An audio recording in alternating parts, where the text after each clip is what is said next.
Hi, everybody. Welcome to this webinar. We will talk about net zero journey and explicitly about the carbon footprint. I'm Laura Feleki. I'm energy and sustainability expert by Merkle. I will shortly present you at the beginning the company itself. This will not take more than 5 minutes. Then we will talk about the carbon footprint calculation. And I would have some polls just to find out, since we cannot talk, right? What are your interests, or what is your background a bit, and your knowledge, to know how much I go in the detail in one or another subject. Some housekeeping rules. As you see, you are muted, unfortunately, due to big participants numbers. The tool is automatically managing like this. However, you have a question mark on your right side of the screen. Please use that to put questions. I would appreciate questions, especially this is like a discussion between us as well. I will leave 10 minutes at the end to answer questions, especially those who are important for everybody. I promise to have an answer to you, however, in written after the call or this webinar. Okay, then let's get started. Who are we as Merkle? Merkle has more than 40,000 people all around the world. I will not go in all these KPIs, but we are a big company. We are part of the Dentsu group. This is Japanese. Therefore, you see also the map. We are practically in Americas, in EMEA area, and in Asia, also active. What are we doing in Europe? You see here the number of people around you. Some of you I know are not even from Europe and joining us from somewhere else. However, of course, I myself located in the Swiss team. We have service offerings in different areas. I will try to bring it to the point, to be fast and not to go in too much details, because we have a different subject today, but it's important. So we are bringing creativity, technology, and media together, all in one fully integrated offering. What is very important, Merkle stands for customer experience. So we stand for people-focused digital transformation.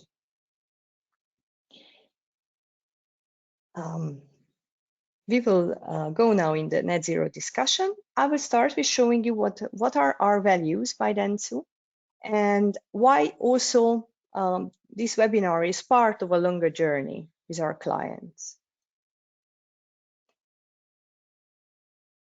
So first of all, there is no business to be done on a dead planet. I like this quote because it really puts on the point. So we can have a lot of growth. I'm economist by my university, but obviously biodiversity and our nature is very much part of our lives and our society. I will go into a graph, which is very important.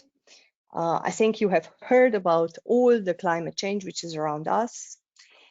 Just very shortly, you see on the right side the greenhouse gas emissions from 1 billion years till now. And we see that practically the critical level, you see the 300 particles per million in our atmosphere, actually practically going up continuously from 1950. So if we would take actually the reasons, we see that there is an accumulation in time. The reasons are burning fossil fuels, our industrial processes, and our land use. We have seen also, obviously, the results out of that. I want to raise your attention on the population growth that you are aware of, but also economy has risen 14 times. It's very interesting to see that energy efficiency went up all around. So we have, in regard to the GDP going up, we have energy use just 5 times went up in this time. However, we have missed one important KPI where actually the scientists try since a couple of years already to explain us that this will have consequences. And these are the greenhouse gas emissions related to these activities that we have. So all over the world, we live much better than we did.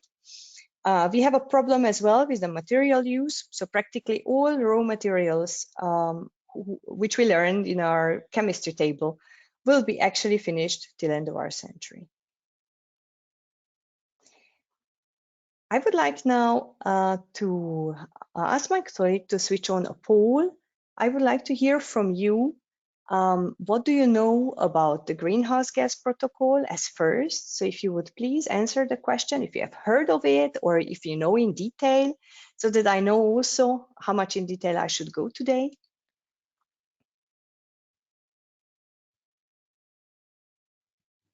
And whenever this question is answered, we can go to the next one, please.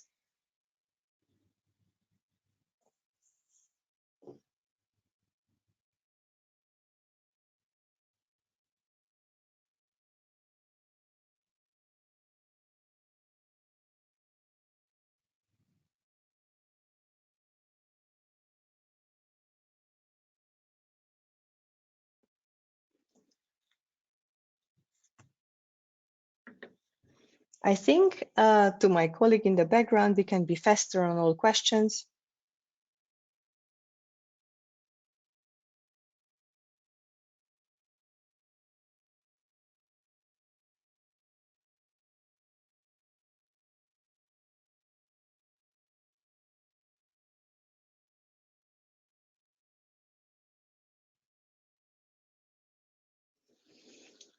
The second question was about the science-based targets.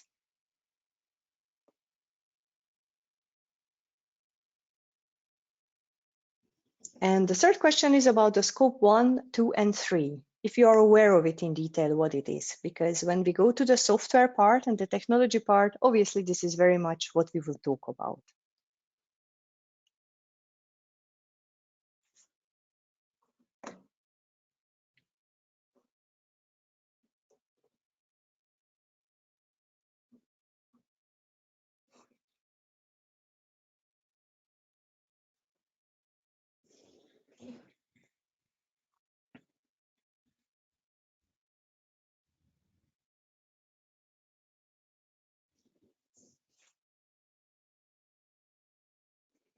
And the first question would be, does your company have an ESG target? So environmental, social, and governance targets. So do you have them? They are fully implemented in the company. There are already projects set up on this, or you are actually now thinking about those, informing yourself.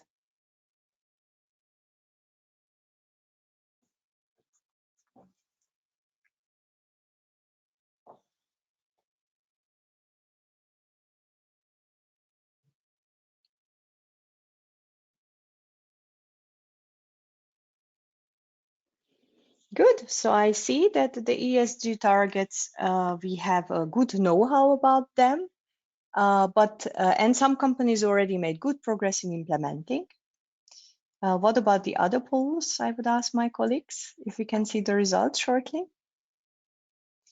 Heard about the protocol? No? Okay, good. Then we will go into it a bit, spend more time on this. Good. And the science-based targets as well. Very well. Thank you for participating. Then I will immediately go into the greenhouse gas protocol. And in this case, I would go more in detail than I was planning to. So we are having the World Business Council of Sustainable Development sitting in Geneva. And since years, obviously, also due to the UN preparations, this body, so to say, prepared a greenhouse gas protocol. Practically, this is an accounting and reporting standard. There's a document, you see the link here in my PowerPoint. You can read it. It is very detailed and is practically describing for each and every company, types, industry, how the greenhouse gas calculation and the CO2 footprint should looking like. The second point is the project quantification standard, which is rather about mitigation projects. So what is really meant? How can you improve then your carbon footprint after being it measured? Especially from this methodology, there are the scope 1, scope 2, and scope 3 definitions. I will therefore go into those and spend some time on it. So the scope 1, you see here upstairs, right, different gases. First of all, I want to raise your attention that the greenhouse gases are not just CO2, but methane and other kind of gases which are not good for our environment, all have in common that they're warming us up, either directly or indirectly. You will see also some fluorides there. They are used for cooling. The scope 1 is practically the direct emission.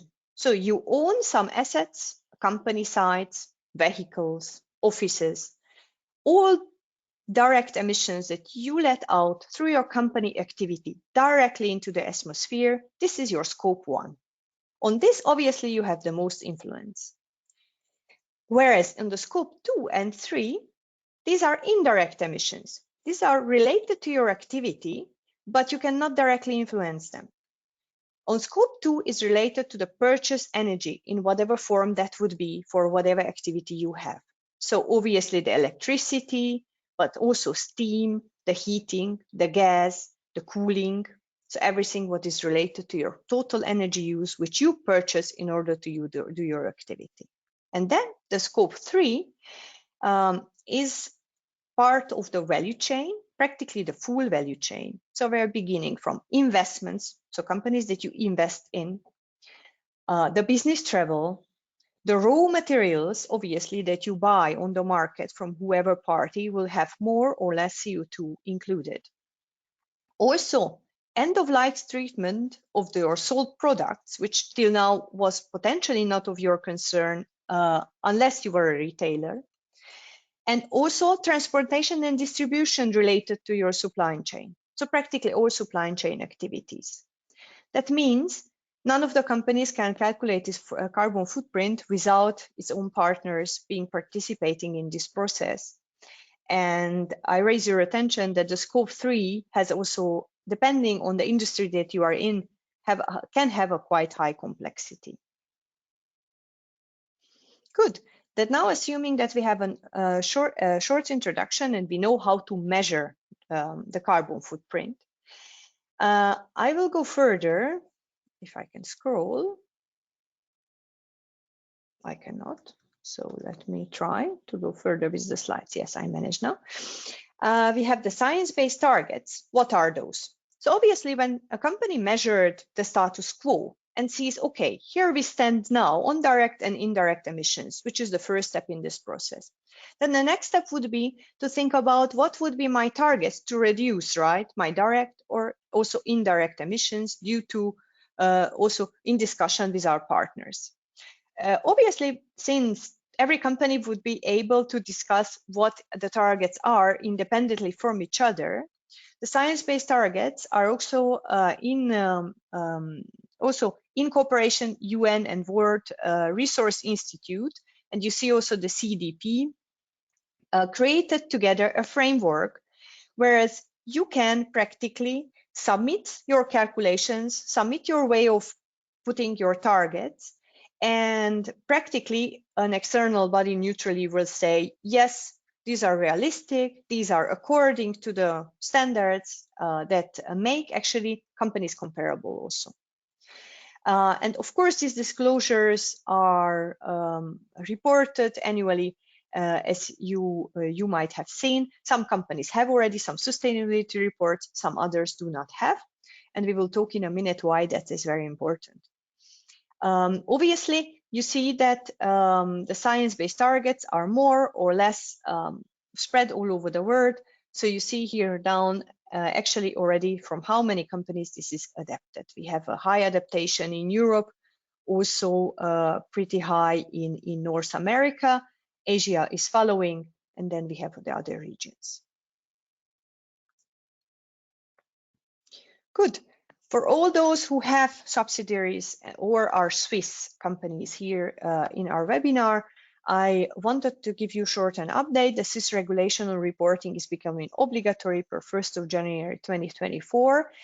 This was announced a week ago, practically. What is important here that all companies which are considered large, meaning bigger than 500 people, or having at least 20 million total assets, or having more than 40 million turnover, are obliged to report publicly on climate issues. And it is meant, of course, to have scope 1, scope 2, scope 3. You see here the Swiss climate scores. And also you see that the targets are included, so the targets needs to be as well communicated. We will go further to the Europe. You have probably heard about the taxonomy and the discussions all around it. I wanted to raise your attention that there are 2 frameworks actually in preparation, and they are in ratification process all over Europe, coming as binding in the next 2 years. One is the Corporate Sustainability Reporting Directive, and the other one is the Financial Framework. Here you go, Europe goes even more into details. Here you have to report, you have to identify your value chain, your activities based on the taxonomy, what is less green, what is more green. You see that here there are also different categorization of fuels and also activities. And in this European taxonomy, I cannot go into details now. Potentially it would be a good webinar subject for the future, but there is really clear definition about each and every detail of the mitigation measures as well, like natural restore projects are well defined, and they are now exactly in preparation. Good. It's pleasure, so to say, to tell that Merkle, being part of the Dentsu group, we are having a sustainability KPI already in our reporting. And I want to raise your attention actually on some values that we have in our company that are also near to my heart. One of them is that we have the clear target to enable 1 billion people to make better sustainable choices during the next years. We want to be net zero ourselves till 2030. We are already on a good path to it. There are also social subjects that we are tackling. One is digital for good. This means digital rights and digital citizenships all over the world. And the second one is create opportunities in equal way, independently of where you're coming from. I will not concentrate on the social because this is not our subject today, but on the sustainable consumption. This is really what's fitting to the net zero journey. Therefore, I brought you some examples where we are actually active in our own portfolio. I have some delay, so sorry for that. I'm switching the slides. Whoa. Good. So we are having the natural restore project in Zimbabwe. We are investing in the wind production. We are a service company, so this is a kind of surprise, but a big pleasure for me, especially in developing countries where otherwise coal power plants would be started. Good, I missed still some slides. Sorry for that. My scrolling is having a delay, it seems. So I wanted to tell where we are on this journey that we were actually targeting. So we are the first company actually practically in the world who adopted the science-based targets. We managed to have fully renewable electricity, of course, for our offices. We are having the target till 2025 to have 50% women in the leadership roles.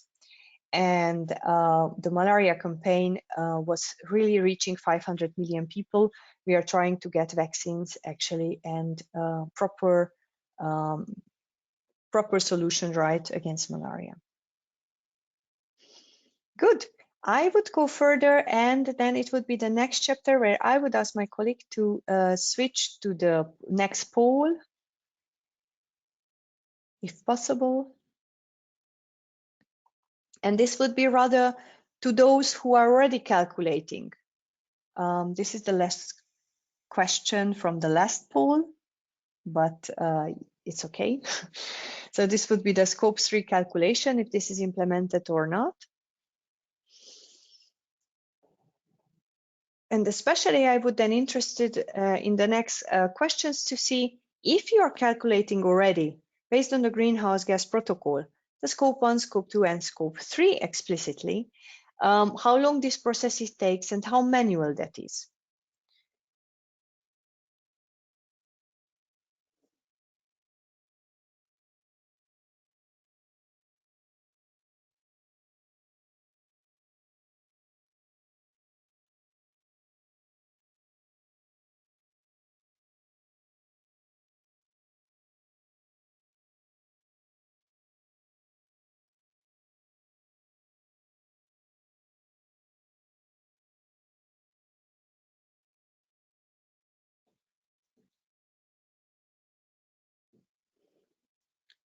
So if you would describe your process, would that be rather automatic or semi-automatic or fully automatic?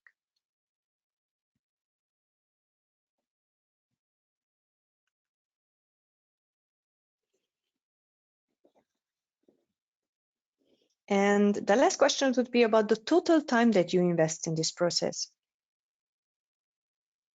So is it rather weeks? Is it rather months?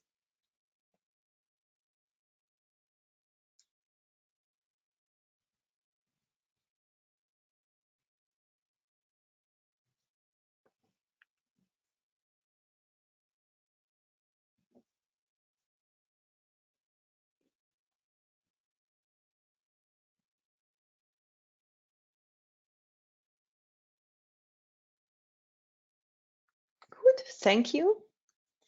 So scope 3 calculation is mostly not implemented in some places, however, yes.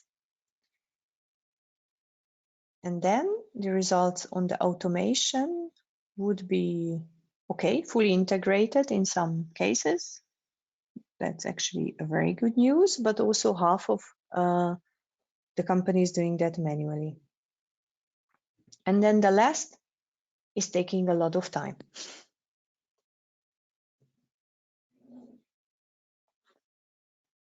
Okay, thank you for this. Very valuable.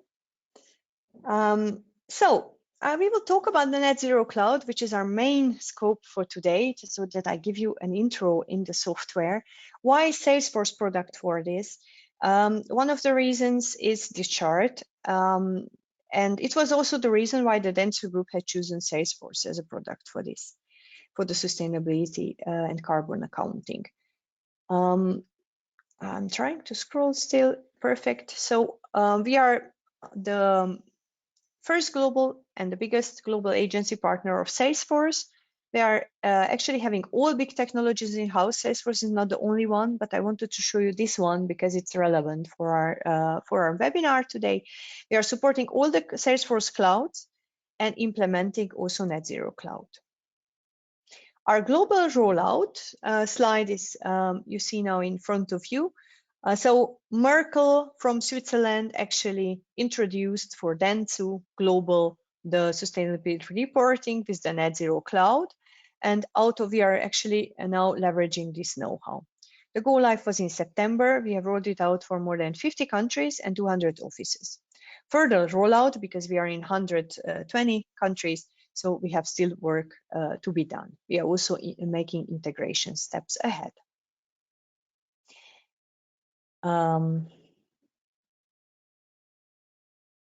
Good. Then I will now really switch to the software part. In the first area, I will talk about the software and what it does and functionalities in PowerPoints, and then I will really go into the system and demo you the functionality that it has. So the Net Zero Cloud is, as we said, a Salesforce product. This was prepared for Salesforce own carbon accounting as well. It is meant as environmental, social, and governance tool. We will concentrate on a part today. It is much bigger and just on carbon accounting. Otherwise, we would not finish in this given 1 hour. In further webinars, we intend, of course, to present you also other functionalities. So potentially there will be a different discussion, especially in waste, water, and supplier management.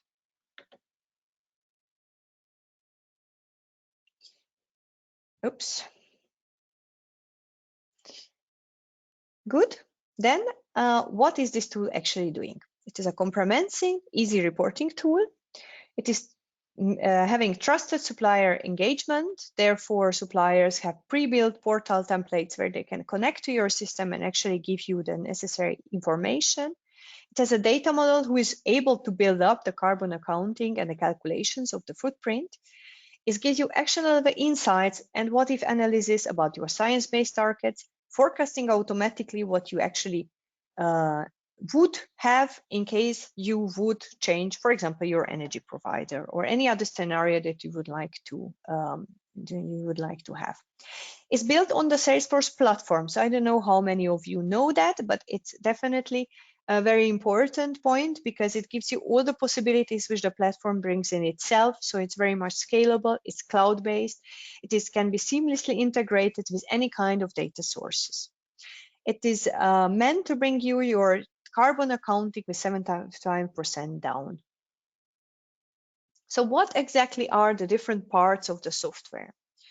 First of all, we have either over API or by data entry, data inputs, which are needed for this calculation.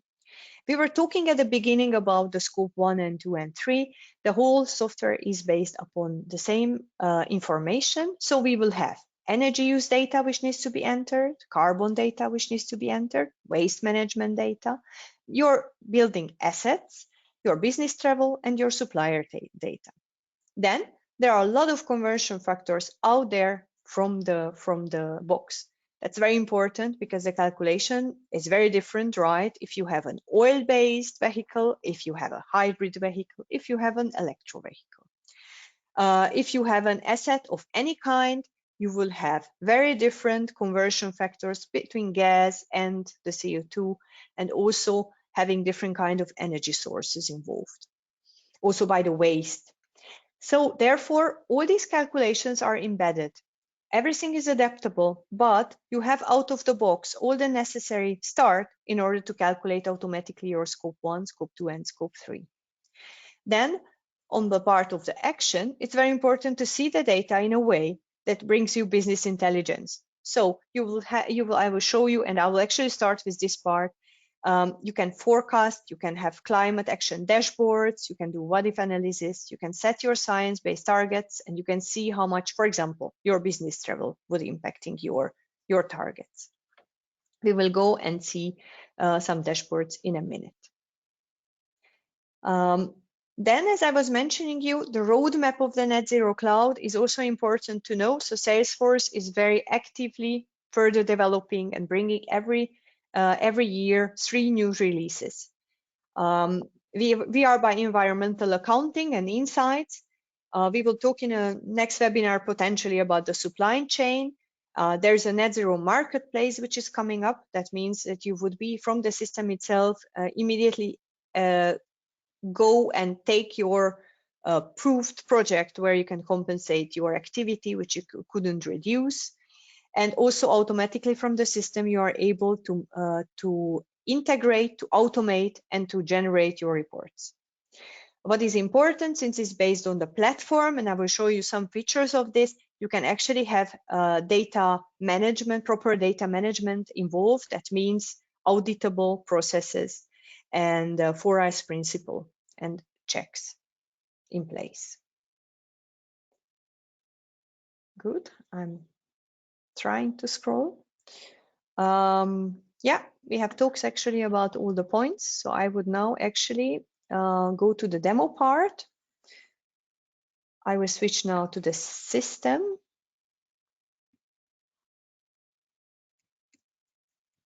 Yeah, if my computer would allow me to switch to get out from the PowerPoint.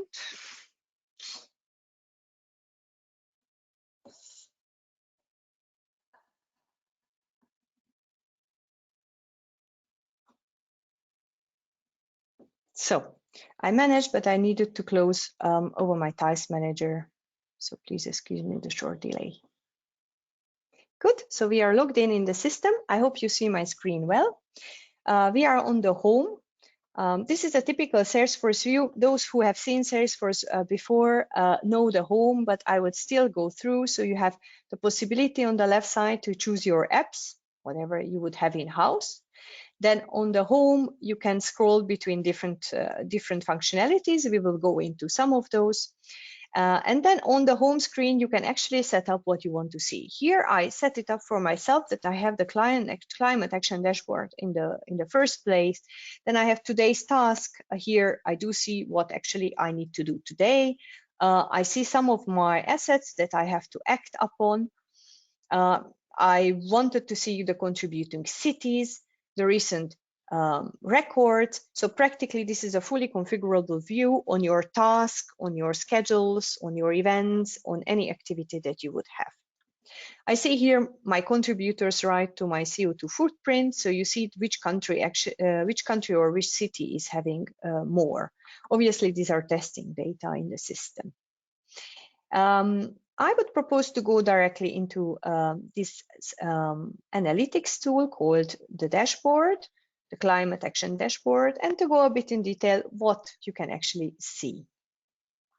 I will go through the data just in a minute, just to fix the windows. So first of all, in the upper side of any dashboards or reports, you see that you have different possibilities to filter. So you can filter based upon any criteria actually that you enter. So business, region, assets, asset types, duration. You can say which year you want to compare to which year. For example, if you say that on your target, 2019, for example, would be your year, then you would like potentially this comparison. Others would like to compare in certain views just against the last year. This is what I'm doing now here, comparing to the last year.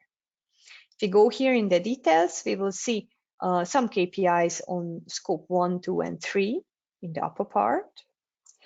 Then you have the breakup, and we see that here procurement actually is my biggest part. So I have to work with my partners to bring down my CO2 balance, and where I have the traveling, and in some areas also the commercial building. I also see the development during the years. So one of the tasks during the project implementation is to migrate past data and to have a history so that I see exactly what happened over direct and indirect emissions overall. If you are having an international company, it's also very interesting to see, okay, how are my different cities contributing to my emissions? And how are the activities actually also behaving during the time? So what went up, what went down? Also, you see each and every asset one by one. Or you see again the real numbers of the emissions. Yeah, this is again very much configurable, but these come out of the box, and this would be a general overview. Then what I found very, very interesting is the audit dashboard. You do know that there is a big point in the data, a very important point to make sure that the data are correct. This audit dashboard can be used to see in detail, since you have the charts, right? You would immediately see if you're a sustainability manager that, oops, here data is missing or data might be wrong entry. By this audit dashboard. Here again, you can choose your own building, your own region, depending on which area you are actually working upon. And you can go and very easily say, I want to change as a business channel. You say apply, and immediately the dashboard changed, and there are no results and no data for this. I choose the wrong one. So potentially I take the Cirrus Tower. Yes, the Cirrus Tower exists. And I can immediately see what are the different values which are entered in the system. Then you have also the electricity usage by asset. So you would see how efficient, for example, this is a tower, this is an official building. And it's very important, right? What was the kilowatt hour really energy used in one year or another? Either temperature dependent if you are, or if you have installed a solar panel, how much you have from your renewable sources, what kind of fuels you are actually using for cooling, for heating. And you see here that this is a tower which runs mostly on electricity, but still has some diesel usage. Good. Then we can go ahead with the next dashboard. This would be the business travel. Most of you have this in your scope 3. Certainly, depending on activity, this have more or less relevancy. I have again chosen the whole word. As such, I see, for example, the regions, and I see that my marketing department is very much traveling back and forth the most. And also, you can see, for example, on your partners, if we are about business travel now, we are checking actually from which companies we are flying. And we do know that in the background, all the data is actually there to see how much CO2 footprint each and every airline would have, depending on what kind of engines they are having, how many people sit in this plane, and how their environmental coverage. Let's hope solar fuels come soon. And they will be rolled out. Then the third one is the procurement. So if you are in the procurement department, or if you have to think and have a discussion with your partners on their CO2 footprint, it is important to try to have the visibility of the data. So you can check, of course, in money, in CO2, and per scope, and also kind of activity that you have. So these are the purchase goods, or is it investment, or is it like capital goods that you are actually having in your portfolio of emissions, if you would take it like this. So we see here also during the years how this changed in different areas. And also you can go supplier by supplier and actually have the full list and scroll down with all your suppliers and check, okay, what are compared to last year, who were actually producing more or less, who are actually progressing in reducing their obviously their emissions. You might also prioritize your partners in the procurement differently if you would have those data visibility. Also, you can go very much in details to see the change in emission, the real emission, the uncategorized data where you have to really work on, your expenses related to this, and your total score. Again, raising attention, all these dashboards are adaptable to your needs. So in case anything would be needed in a different way due to your activity, let's say you are a manufacturing company or you have very much different concerns, yes, this would be fully possible. Then you might wonder, how are all these data coming in the system? So if we are actually going on an asset, let's say I take a tower again as a stationary asset, and this would be the carbon footprint for a year. You will see here that different data are adaptable. So certain data you can touch and change. Other data are coming from the background, are calculated. Depending on the user role, obviously you will have different rights. What I wanted also to raise your attention, that you have different stages here which are adaptable, but usually you have data collection, data gap filling. Somebody has to validate the data. Then you might have some renewable energy allocation happening, and then an internal auditor, and in the end, an external auditor needs to access your system to look. All this is registered, logged, and at a certain point of time, your data are completed. That means they ended up in the last stage. They're completely okay from every external and also internal purposes. You see that the information which are needed are, of course, the address, the business unit, the period that you want to report upon. You see here the reporting date that you would enter. And then you start with having, based on the data model, which is very, very much detailed, you can practically model all the buildings and all the assets that you might imagine. The system is very, very complex in this perspective. So you have the building intensity. If you scroll on it, you can also have some information for the users. So for example, what is exactly the building energy intensity? This is specifying the building energy intensity record that can be used to fill energy consumption data gaps. Or occupied floor area. Obviously, it can be in square meters or quadrat meters, depending on which region you want to have. So I can change it immediately and save it. And then all the reports and all the system actually already updated. with this. Then we have some supplemental emissions that potentially I need to add on because of my specific activity.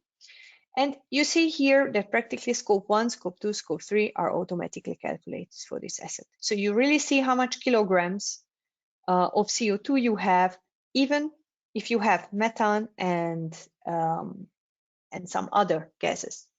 These are all calculated in your reporting, and the system knows how much the methane is actually in consideration when you recalculate that to CO2 equivalent emissions. The totals are pre-calculated, the renewable energy. Practically, this would be your entry of your energy bill. In certain countries like the US, this is coming over API and is automatically delivered by your utilities. Depending on the country, you might have the bills in automatized ways in the system, or in some countries, even our countries, like we have office in Serbia, there the office manager is posting this information, and she has a very simplified overview where she can do it over a portal. Then we see also how much is the renewable percentage. So you might have been making up a power purchase agreement with your energy supplier to say that 60% of the energy is coming from renewable sources. You might have also different providers of energy depending on how big you are. Otherwise, there are some pre-calculated locations, grid mixes. So for example, if our office is small, we are in a country where we have a smaller office, then the grid mix is the only and the best way, right, to go forward. We just take from the grid whatever is available there. Based on the address, the Net Zero Cloud will know what is your correct grid mix for energy in your country. So how much is coal, how much is biomass, how much is hydro, how much is gas or nuclear. And for all this, actually, the calculations are there. You don't have to take care about it. Also, there might be a market-based grid mix, which is different, right? Different countries or regions, like markets. And also, there might be an energy use intensity comparison, which needs to be done. Yeah, I will not go into further details here. I wanted just to give you a first view, practically, how this would look like. Yeah, so in different phases, also different data needs to be filled, or different actions will be actually happening. So if I go to data collection phase, then potentially here, this part would be having an activity, having a new event, a call, or a new task, or even emails can be imported. I raise your attention also that since it's based on the platform, all platform possibilities are there. So you can chat with your colleagues, send some data to the system and say, please check exactly this. Is this data really correct? Or please add on certain energy data, for example, which you would be missing before.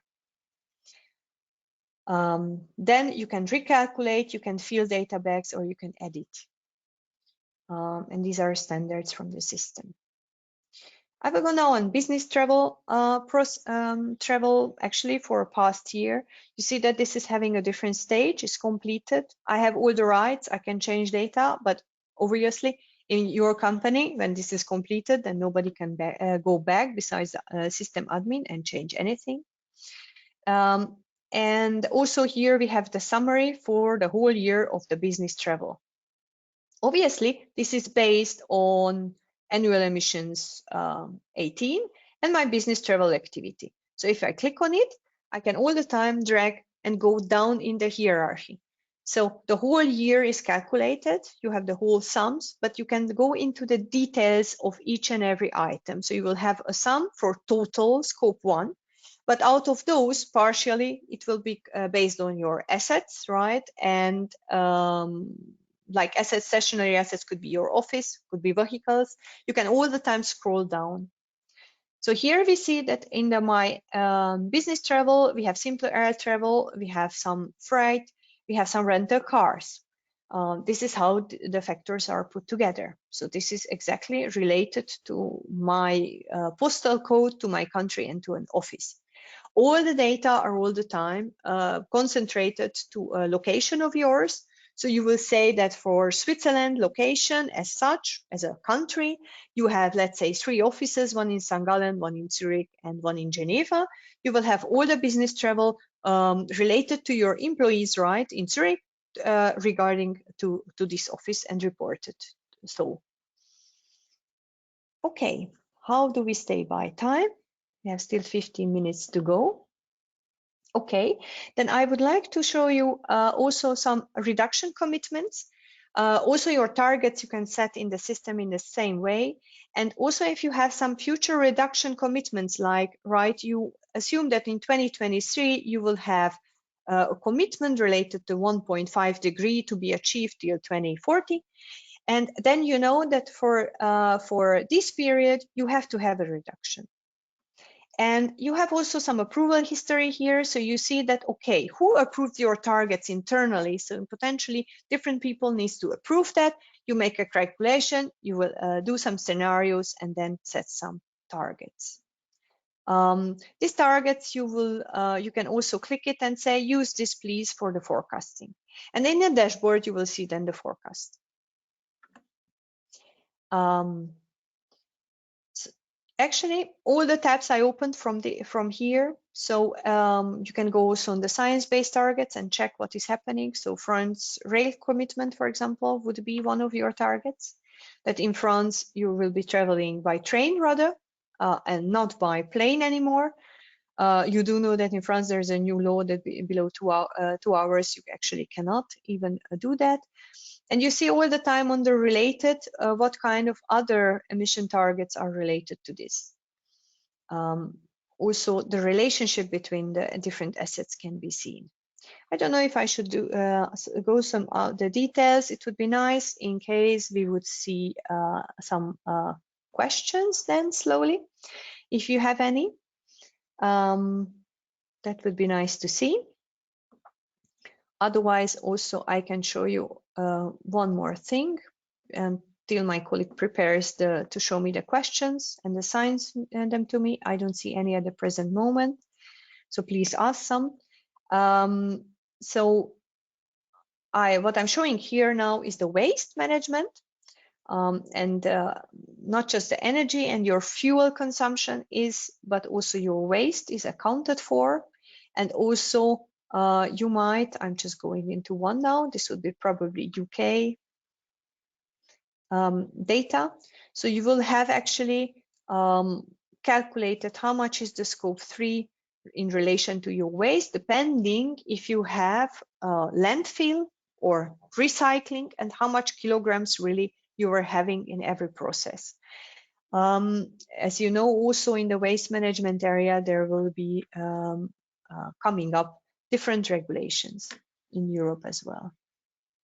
So I don't know if there are any questions on board. I left actually the last 10 minutes for it. No questions yet. So then please put in actually in your question area what I should concentrate now on. So I would like to hear from you, although I cannot push a button and release the microphone to have a discussion, but I would really very much like to hear from you on what area you would be interested in, what would be actually important for you as a next step. Till you do so, I will otherwise go further. There are a lot of course, a lot of details that we can go into, so it's not a problem, of course, to concentrate on those. So as soon as questions pop up, I suppose my colleague will be anyhow forwarding it to me. So I will go then to a vehicle. In the meanwhile, I have recently reviewed something, but we can take, of course, for example, our Asian vehicle fleet, and to see what kind of data we have there. We see this is related to which year is 2021, so it's also completed data, and we have now one which has nothing inside. So let's go back and try to find one which has data. Either we go on, yes, so potentially taking a light truck from Los Angeles will have data. Yes, it has. So here, very important, do we have a vehicle which is a small car used for your field service, for example, or do you have really heavy duty cars going around and actually going further in and distributing your goods? Depending on that, obviously you would need to have different kind of data. So this is a fleet vehicle, and we see that we have a different kind of emission calculated here automatically, depending on what kind of fuel is used and how much fuel it is used. Obviously, when your fleet is going, so I see some questions popping up. Very good. I will go into answering them in a minute. So if you actually have your fleet, you can have different, I just have to make the questions bigger. I didn't manage to know. Good. Now potentially. How do you how do you import data into Salesforce platform from other resources? Okay, very important question.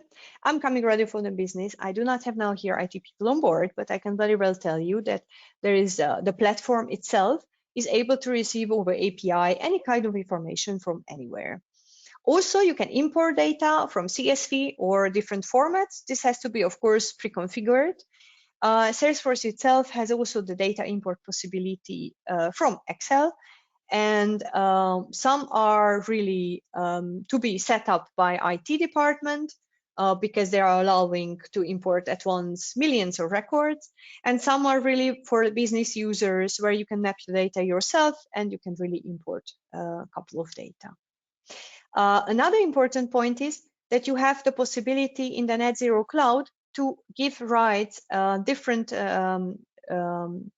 rights to different people and set up actually what they see. So for example, if you have your office manager and she has to post the monthly energy bill and the monthly kilos of waste and what kind of waste it has, then you can set up a simple page where exactly this will be posted by her. She will get also a reminder when to do it. She will log in Salesforce practically and put the data in.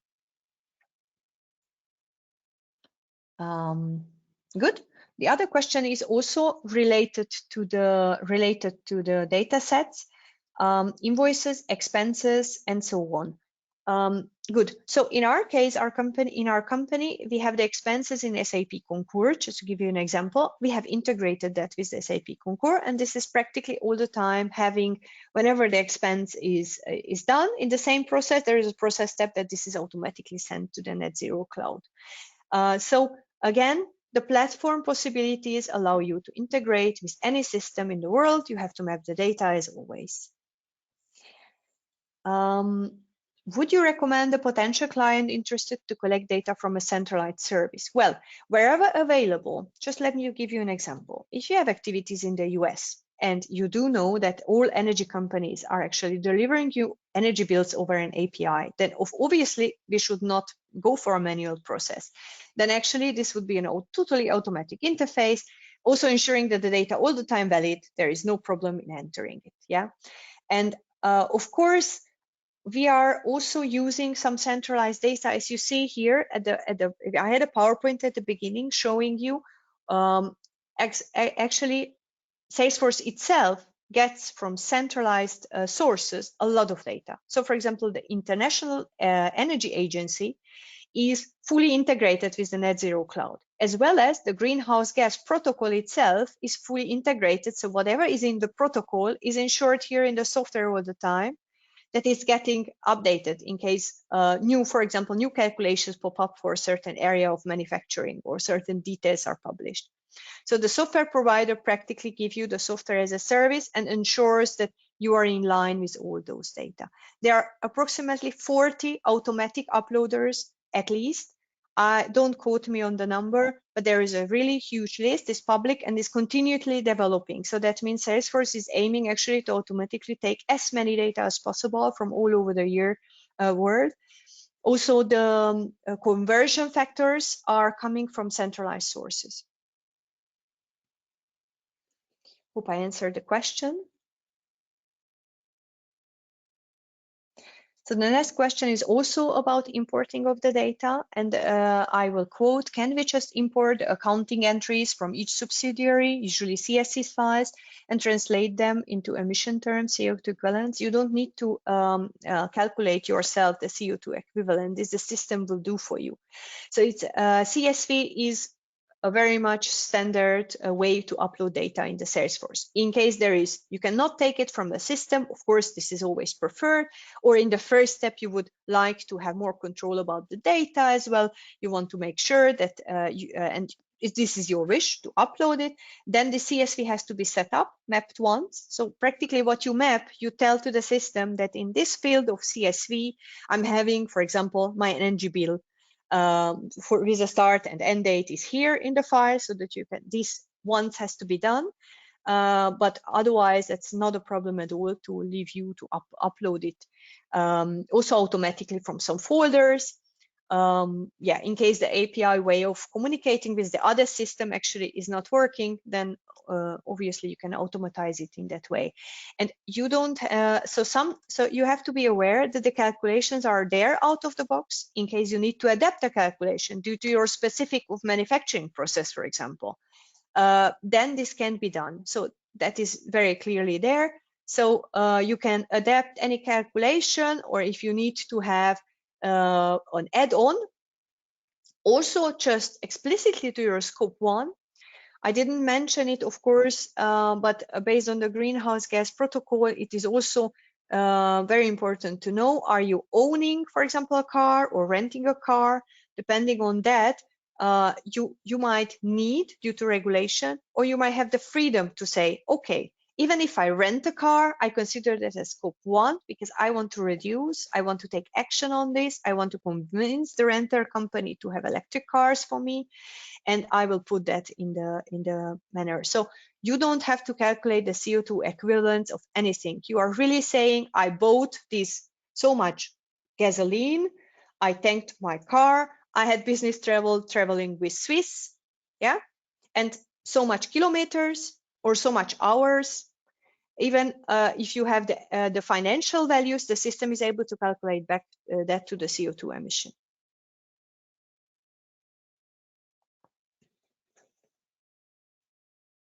Good. We have still 2 minutes to go. Any other question?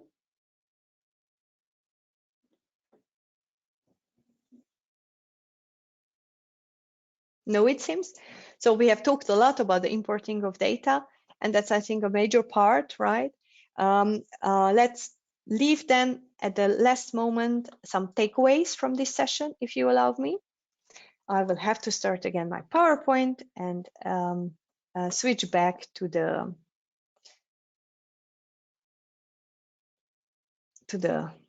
presentation. So I would like to, in this one last minute, to thank you for your attention, that you took your time, that you attended, and you don't see my screen. Good. Hopefully now you see my screen. So what I wanted to actually emphasize, since some of you potentially have already some experience with Salesforce as such, or with the software, and others not at all, I wanted to bring you the key takeaways on one slide. So first of all, the net zero journey is the biggest driver of innovation nowadays. So I think we can tell our company is very much supportive in the innovative phase. So if you feel like, okay, we would have some opportunities to redevelop our business model, then do not hesitate to let us know. We are there for you. Then Salesforce is selling the licenses for the software. What is Merkle role and why we had this webinar from our side organized? We are global partners. This means we would be the ones setting it up for you. So we have the ability to implement, because we did it now, and we did it for a remarkable amount of countries. And therefore, we are aware of the needed setup for each and every country that we already did. We are also able to support you in a global level in case you need a global implementation, but if you are a company in one country, then we can also support you on this. We have expertise, and We are also building up our consultancy in all the areas of circular economy or customer journeys or retail. I've seen you, we have some clients here in the room who are taking care of retail. We are concerned about what is sustainable marketing meaning for the market. And therefore, if you're interested in any kind of collaboration, then we are there for you. With this, we are punctually ready. Thank you very much for your attention and hope to see you again in our next webinar.